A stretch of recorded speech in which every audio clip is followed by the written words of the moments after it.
with celebrity floral designer, floral photographer, owner of Wild Bloom, judge on Netflix, The Big Flower Fight, author of Flower Love, Oh, Kristen Griffith-VanderYacht. Welcome to the yay. Beautiful People series. Thank you so much for having me. And I know saying big flower fight is really a mouthful. It's Yeah, it sure a is. lot of consonants. Yeah. So starting with that one, do you think there'll be a season two? I know there will not be a season two.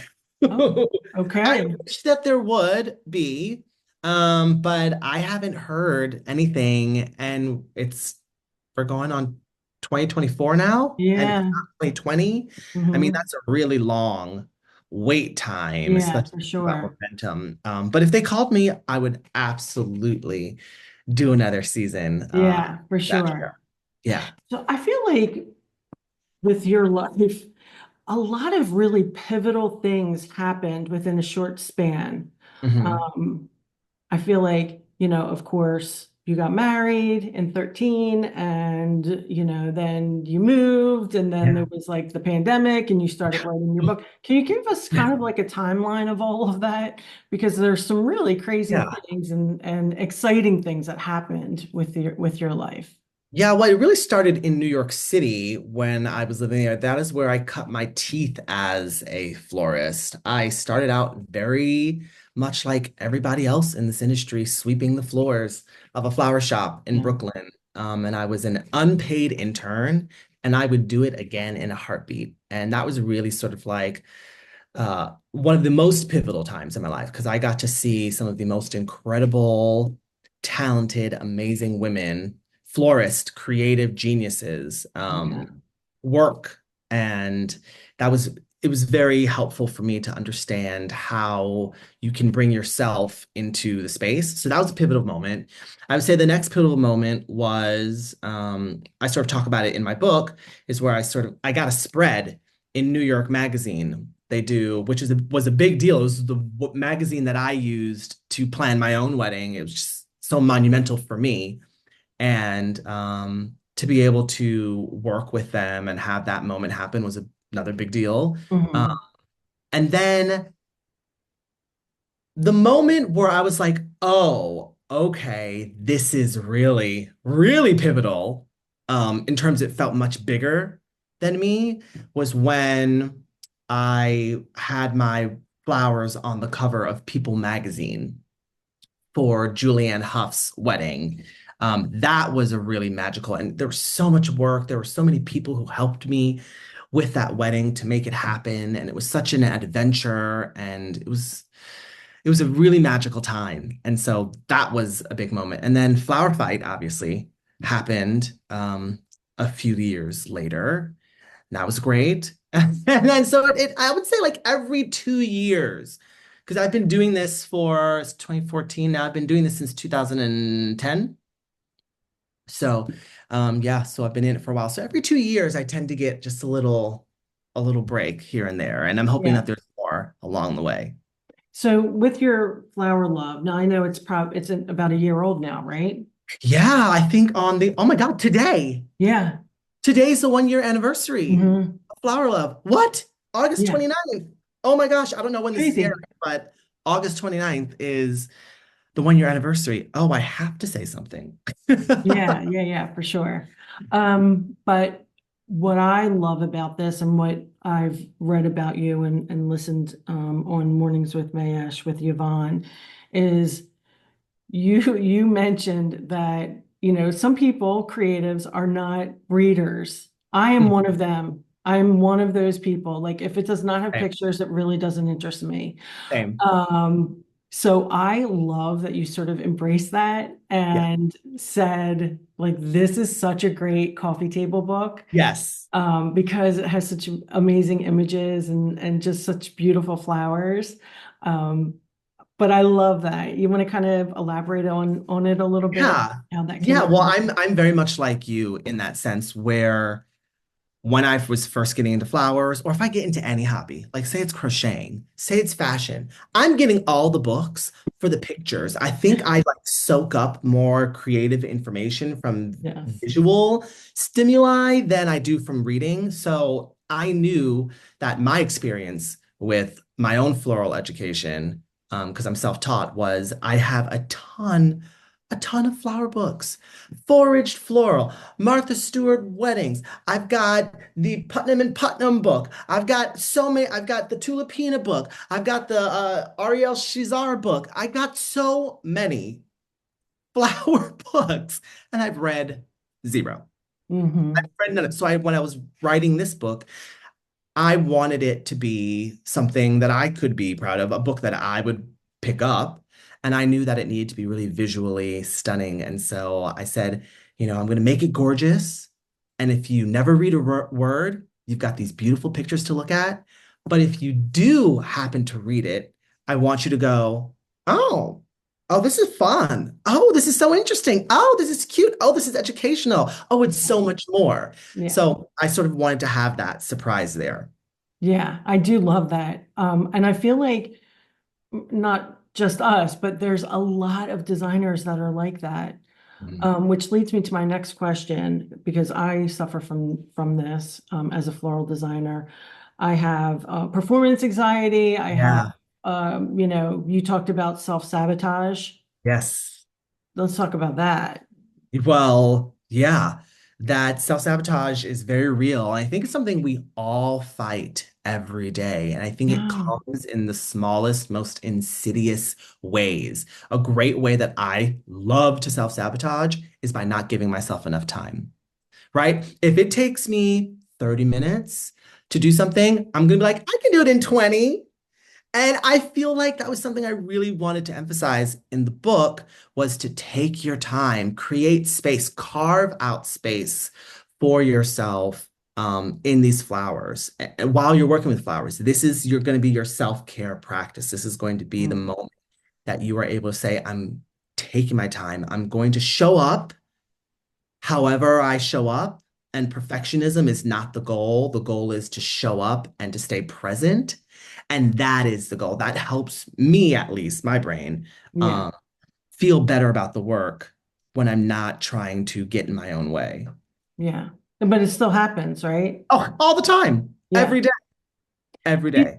do you think as a Black business owner or, a Black floral designer, like what are some of your biggest hurdles that you had to overcome with that? Oh, I still think I'm still working on it. Prevalent? Oh, absolutely. I think that there is just a real problem, and I use that word purposefully. I think there's a real problem with how the industry is perceived. And Yeah. the calls are coming from inside the house. This is how even I Mm. perceived the industry when I was getting into it. I thought of a florist, and you know who I saw? Martha Stewart Yeah. in my head. I didn't even see myself when I wanted to become a florist, Mhm.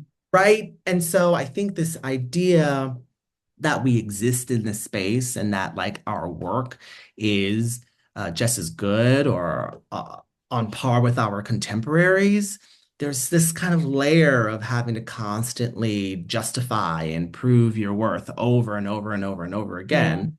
And I have been extremely fortunate and very lucky to enter spaces so other generations, the younger generation, can see themselves there, can see people who look like them and that are very different in the flower space. And so that's been a really big thing for me. I wanted to not only open the door, but I wanted to hold the door open for the next person.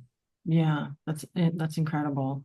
Do you think that right now we're better than, or I should say, post George Floyd, Mm.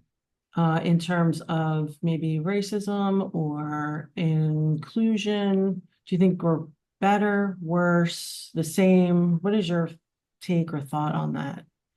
I And it could think be that just, there's, society, yeah. society or from industry. Well, Well, I think your the take. floral design industry is more inclusive in terms of community and other artists. I remember that there was a lot of gatekeeping when I first started, right? And I've actively worked to tear down those gates and tear down Yeah. those doors, which is why I wrote this book. I wanted it to become, this tool that people could use to demystify the floral design process, right? Because we can all rise together. You don't have to be losing for me to win. You don't have to like be great, be amazing, go do that. That just makes me feel better. That makes me push harder to further my art and my creativity. So in terms of the industry, I feel like there has been a real shift in terms of being more welcoming and working with other florists. And I freelanced for a florist the other day because I was like, I just wanted to be around people and flowers, and I had the time. And you Mhm. know, I am still in a growth mindset. I'm still in a growth mindset. I'm still in a place where I want to continue to push myself and grow. So the floral design industry, in my experience, has grown and been more welcoming. Um, in terms of the more global, bigger picture, I think that there is still a lot of work to do socially. I think that America has a very violent past that some people who are speaking louder than other people would like to erase. And those people, we have to remember that they're not the majority. They're just talking louder than everybody else. Yeah. Like the majority of Americans actually want, diversity, equity, and inclusion. The Yeah. majority of Americans want things that are going to help everyone come up together. The majority of Americans don't want someone being discriminated against because of their race, gender, or sexuality. Mhm. So I find hope in that idea that, okay, there's more of us than there are them, but it can feel very dissonant Yeah. when you're only hearing very loud negative messages. But yes, there's still a lot of work to be done. Yeah. Oh, I agree, a Yeah. 100%. You know, in past interviews with some really amazing designers, some have mentioned that to this day, they still get those looks from people when they walk into a space or an Oh yeah. event space, Mhm. which just blows my mind Yeah, because yeah, exactly. there's people that are out there that just are hateful. And Yes, they are. And I think it's a fear. I yeah. think hate is rooted in fear. Mhm. And so is anger. I think that fear can lead people to do really bizarre and strange things, which is why I think it's so important that we keep finding ways to take care of ourselves, right? Mhm. Getting rid of that anxiety through my work has been such a big tool for me to stay Mhm. sane. Yeah, for Being real. creative, especially during the pandemic when I was writing the book, or just like getting my hands in dirt and in flowers has been Yeah. such a healing experience on so many levels. I think it's just really important that everyone gets to experience a version of that, even if it's not with flowers. Yeah. Thing is that you want to crochet or you want to do makeup or you want to make wigs or you want to make shoes or Yeah. dresses, whatever. Find something creative that is tactile, that is going to get you out of your own funk. That is what is so important. Yeah, I feel like definitely like as a designer or being in the floral industry, there is like when you're bit by the bug, you are bit by the Mhm. bug. I Like, know because we don't make any money in this industry. no, right? That's why they No, call we're us not in it starving for the artists. cash. We're starving artists, right? Yes. Um, but I feel almost, well, not even borderline, but pretty much obsessed. I'm obsessed with flowers. Yeah. Like Good. obsessed. Good. It's Good. insane. Yeah, yeah. What do you think is the biggest misconception in the floral industry or just being a florist? Um, I think the biggest misconception in the floral industry is that we are just playing with flowers all day instead Free of spending 80% of our time sweeping the floor, taking out the trash, and washing buckets. buckets. I remember I was living in New York City and I was doing flowers out of my apartment in the Bronx, which was a 4-floor walk up. Or was it 6 floors? I think it was. I think it was a fourth, I think we were on the fourth floor. It was a fourth floor walk up, no elevator. And so I used to have to catch one of the giant, like XL Ubers back to my apartment from the flower market. And so I remember dragging all these boxes to the corner of 28th and 8th, where I was waiting for my car to arrive. And this woman comes next to me and she's like, "Oh, it's always been my dream to be a florist." And I was Mhm. like, "Lady, do you realize I'm about to go in a car and in 20 minutes I'm going to be knee deep in foliage and thorns and petals all over around me? This is It not a is glamorous not job. glamorous. It This is is not not glamorous." glamorous. No, but it does connect us to the greater world, right? It connects us to the space and the air and the light and the energy outside of these four concrete walls that we all are in. And because it has the ability to do that, I think that is why we are so strongly tethered to the industry, because to touch flowers, and most of them don't even smell anymore, but to I touch know, them and to right? be around them and to be able to express with them, I think is a really powerful process. Yeah, that's incredible. What what do you hope for your children? Oh gosh. Um, I really hope for them that they feel safe, loved, confident enough to navigate this world confidently, to navigate this world as themselves, to navigate this world authentically, right? Um, I think that we all have stuff in our past and stuff in our childhoods that made that harder to do. And so I want them to be able to access their own truths and their own joy, and to do that in a way that is adding to society, that is adding to the world, that is adding to life and enriching the lives that they touch.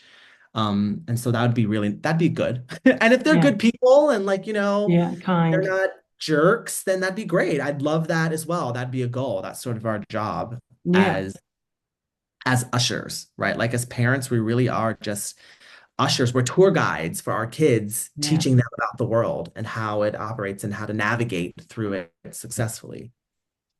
What advice can you give the youth, the boys and girls, the youth for Hmm. the future, that maybe want to break into this industry? Because we want to promote that and Right. put it out there to every boy and girl that, has a creative, or maybe they haven't even realized it yet. What Yeah. advice can you give them? Well, I fell into flowers. Like I stumbled upon it. And it was I a was little later in not, life too, oh, right? yeah, yeah. I Yeah. think I was 26 or 28. I don't remember. Did you But always, sorry, did you always know that you were creative? yeah, I always knew I was creative. I had a background in theater. So I was doing, Oh, I went okay. to, really great performing arts high school. I was doing shows in New York. I was auditioning, blah, blah, blah. And at some point, I was transitioning out of that. And I was going to grad school to become a therapist because I Mhm. think what I'm most attracted to is connection and careers that are going to allow me to connect, whether it's I'm connecting with the audience or I'm connecting with a client as their therapist, or I'm connecting with a customer or a client as a florist. Like all these things are allowing me to connect. I'm attracted to that sort of cycle. Yeah. And so I was going to school and I was just interested. I was just curious and I followed the thread. Like I pulled on it and followed the thread. And that really helped me. Um, and so what I would tell people is just explore. Give yourself space and time to explore without expectation, right? Because if we go into it expecting to learn something or expecting to get something out of it, then you might miss something else. You might go and intern at a flower shop or go to a floral school and realize that you don't really love florals. What you love is color. Maybe you want to be a painter. Maybe you want Mhm. to learn how to go to art school. Like you just never know. So I would say give yourself time and space to explore because it's not easy. It's not an easy job. Yeah, it sure is. It sure isn't. Did you find it intimidating at first when you were like, I really want to do flowers, but not seeing um people like you? Oh, I mean, Well, I was Preston lucky. Bailey, I he's the yeah, I know Kristen Bailey. Yeah. pioneer. I Yes, mean, absolutely. really. I was lucky to see someone like me. The women that I worked with, Right. um, one of them was of mixed race. And so I was like, okay, I see you, sister. Um, Another one was Vietnamese. Another one was from Thai, like was half Thai. There was a melting pot. That's the beauty of New York. Yeah, yeah, yeah. So sort of the being a minority in that space didn't feel as intimidating. I was more scared of the skill set. Could I acquire the skill? Like this looks so hard because the idea of flowers that I had going into the space was very different than what got shaped coming out of that Yeah. experience, right? Like I had a very European, pomander ball Yeah, yeah. sort of style is what I thought flowers were because that was so prevalent in New York City. Any Mhm. hotel you went to, any luxury space you went to had this very Right. like tight aesthetic. I Yeah. didn't know that they could be like loose and organic and you could have all these different kinds and that, it took more work and you had to like be really meticulous and thoughtful. Yeah. And I didn't know any of that stuff. And so being open and curious in that space, I think allowed me to adapt and evolve. Yeah. I think to this day, I mean, freelancing is so important. I almost feel like it's a rite of passage. Like Yeah. you have to, any floral designer, has to freelance with at least, two or three different people, Yeah. and they have to work at a flower shop. Yes, yes. So, The flower shop is really that's so it's so hard. it's Oh, so hard, but you learn really amazing basics and techniques and wiring and all yeah. that And technical. to deal with people, for me, it's the people because the phone Yeah, constantly ringing. You're like answering the phone. You got the phone like this. You got a bouquet in your hand. You're taking an order for the next person, and you're like then that person you're making the flowers for comes in the door while you're on the phone, yeah, right. like going like this to them. It is the most. It It's the is most. And you insane. don't eat. You're running around the whole day. You're blowing up balloons. Like who thought you'd be working a helium machine? It's such a Seriously, it experience. is like chaos on such a different level. It Yeah. really is. Do you have any exciting projects coming up that you want to share? Yeah, well, I'm still teaching, so I'm offering workshops, and if people want to really learn, that's sort of what I'm really enjoying right now is being able to do that. Our next class is in San Francisco in October. I would go to my website or go to info.mayesh.com/workshops, I think is the link. We'll put it, You yeah, can we'll come, attach yeah, it. you can come in see me there. And then I really am selling my art now too. So I have one of a kind prints that I'm selling, which is really fun. That's amazing. It's fulfilling my artist fantasy, which I've always loved. Yeah, I was heavily influenced by like the Dutch masters and Dutch masters paintings, yeah, which is why, you get that vibe in the book a yeah, lot. sure. Yes, yes. That sort of like old world European style. Like if I could have put a little dead bird in the corner, A little taxidermy. yeah, a little taxidermy in there, I would have. Uh, Hmm. so it just I'm able to now start to create prints and art that are in that style, which is very exciting for me. Well, that is amazing. Well, best of luck with that. Yeah. And thank you so much for coming on, chatting with me. It's so nice Hey, to get to know you a little personally. And I wish you the best. thank you for having me. Thank you so much.